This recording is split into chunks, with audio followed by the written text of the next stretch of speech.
হেমায়তপুর থেকে নিয়ে আসছি। আবুল কাশেম, মোহাম্মদ আবুল কাশেম।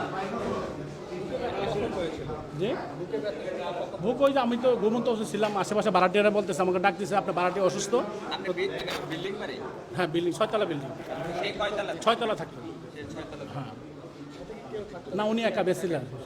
এবং আমি মারা যাওয়ার পরে 6:30 বাজে, যেহেতু ওনাদের আত্মীয় আমি খুঁজে পাচ্ছি না, ওনার আইডি কার্ডের ঠিকানা অ্যাড্রেস দিয়ে আমি নরসিংদীতে চলে গেছি পলাশে, ওনার আত্মীয় স্বজনকে নিয়ে তারপর আমি এখানে উপস্থিত হয়েছি। আপনি তার ফ্রেন্ড ছিলেন, মানে কি দেখতেন? ওই টিকটক দেখতাম আর কি, ওনার এই যে বিভিন্ন, তো যখন বের হয়ে গেল গা, উনি কী করবে, কী অবস্থায় অসহায়ের মধ্যে পড়ে গেল, ওইটাও দেখছি।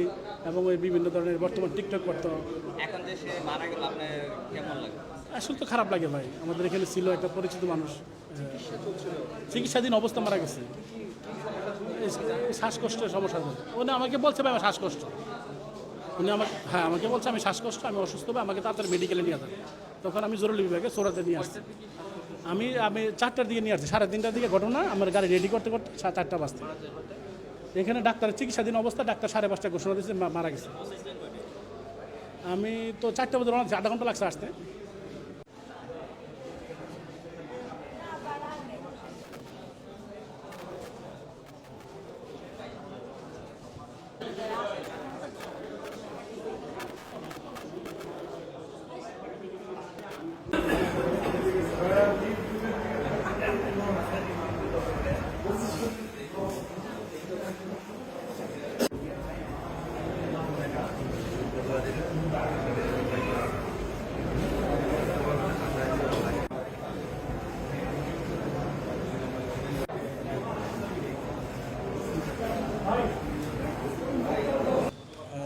মোহাম্মদ শাহজাহান ভূঁইয়া,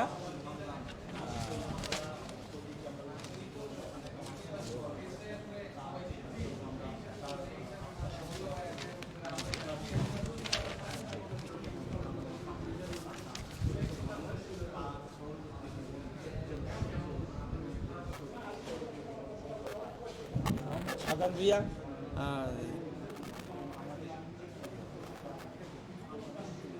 গ্রাম সাদুরচর, থানা সাভার, ঢাকা। এই মোহাম্মদ আবুল কাশেমের বাসায় ভাড়াটি হিসেবে বসবাস করতে।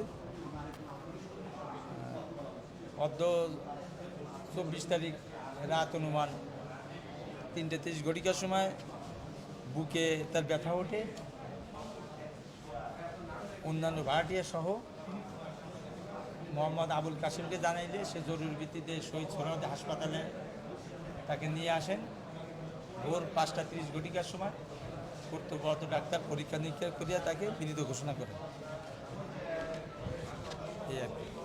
আমি লাশের সুরতাল করছি, সব কিছুই আপাতত স্বাভাবিক পাইছি, কিন্তু ডাক্তারি সনদপত্রে হিস্টোরি অফ আননোন ডেথ, এটা প্রাথমিক তদন্তে জানা যায়। ডাক্তারি সনদপত্রে স্বাভাবিকভাবে আমিও সব কিছু স্বাভাবিক পেয়েছি, কিন্তু তবুও লাশের সুরতাল করে ময়নাতদন্তের জন্য পাঠাবো। হ্যাঁ, না না, এখন দিচ্ছে না। মানে মৃত্যুর বিষয়ে কোনো অজানা কোনো তথ্য পাওয়া যায়নি, তবে তার বোন ফিরোজা বেগমের সঙ্গে কথা বলে জানতে পারি তার পূর্বে অ্যাজমা রোগ ছিল, শ্বাসকষ্ট ছিল আর কি। এবং বাড়ির যে মালিক বাড়িওয়ালা আবুল কাশেম, উনিও জানে যে বুকে ব্যথা উঠছে, বিদায় তাড়াতাড়ি নিয়ে আসছে। না, এখনো হয়নি, আমি সুরতাল করছি, এখন আর কি লিখবো, লিখে আর কি ময়নাতদন্তের জন্য মর্গে পাঠাবো। আমি এসআই মোহাম্মদ মুর্শিদ ভূঁইয়া, শেরবাংলা নগর থানা, ডিএমপি ঢাকা।